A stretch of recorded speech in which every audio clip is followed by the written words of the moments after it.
ಇತ್ತೀಚೆಗೆ ಬಾಂಗ್ಲಾದೇಶದಲ್ಲಿ ನಡೆದಂತ ಗಲಭೆ ಅತ್ಯಂತ ರಾಕ್ಷಸಿ ಪ್ರವೃತ್ತಿ, ಕ್ರೌರ್ಯವಾದ, ಅಮಾನುಷವಾದ, ಮನುಷ್ಯತ್ವ ಇಲ್ಲದಂಥ ಈ ಪ್ರಕ್ರಿಯೆ ಇಡೀ ಜಗತ್ತೇ ನಡುಗೋ ಹಾಗಾಗಿದೆ.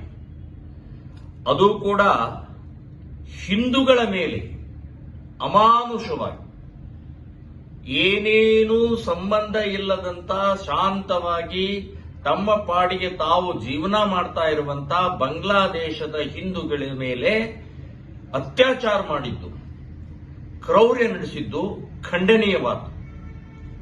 ಸೊ ಇದರ ಸಂಬಂಧಪಟ್ಟಾಗೆ ಒಂದು ಸಣ್ಣ ಪುಟಕೋಸಿ ದೇಶದ ಇವತ್ತು ನಮ್ಮ ಹಿಂದೂಗಳನ್ನು ಕೊಲೆ ಮಾಡ್ತಾ ಇರುವಂತದ್ದು ಇದು ಮೊದಲೇ ಅಲ್ಲ, ಹಿಂದೆನೂ ನಡೆದಿದೆ, ಮುಂದೆನೂ ನಡೆಯುತ್ತೆ.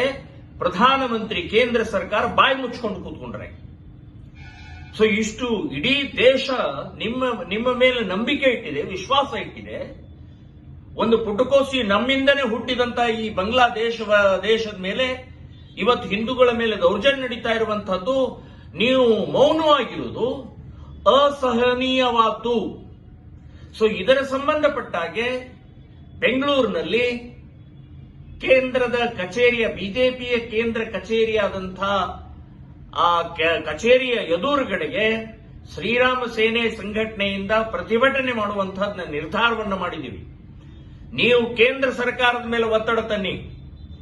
ಬೆಂಗಳೂರಿನಲ್ಲಿ ಇರುವಂತಹ ರೋಹಿಂಗ್ಯಾ ಮತ್ತು ಬಾಂಗ್ಲಾ ಮುಸ್ಲಿಮರನ್ನ, ನುಸುಳುಕೋರರನ್ನ ಒದ್ದು ಓಡಿಸಬೇಕು ಅಂತನ್ನುವಂತ ಹಿನ್ನೆಲೆಯಲ್ಲಿ ನಾವು ಈ ಪ್ರತಿಭಟನೆಯನ್ನ ಮಾಡ್ತಾ ಇದ್ದೀವಿ.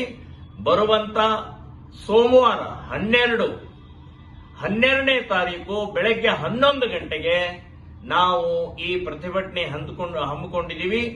ಎಲ್ಲ ಹಿಂದೂಗಳು, ಎಲ್ಲಾ ಹಿಂದೂ ಸಂಘಟನೆಯರು ಎಲ್ಲರೂ ಕೂಡ ಈ ಸಮಯದಲ್ಲಿ ಭಾಗವಹಿಸಬೇಕು ಅಂತನ್ನುವಂತಹದ್ದು ನಾನು ವಿನಂತಿಯನ್ನು ಮಾಡಿಕೊಳ್ತಾ ಇದ್ದೀನಿ.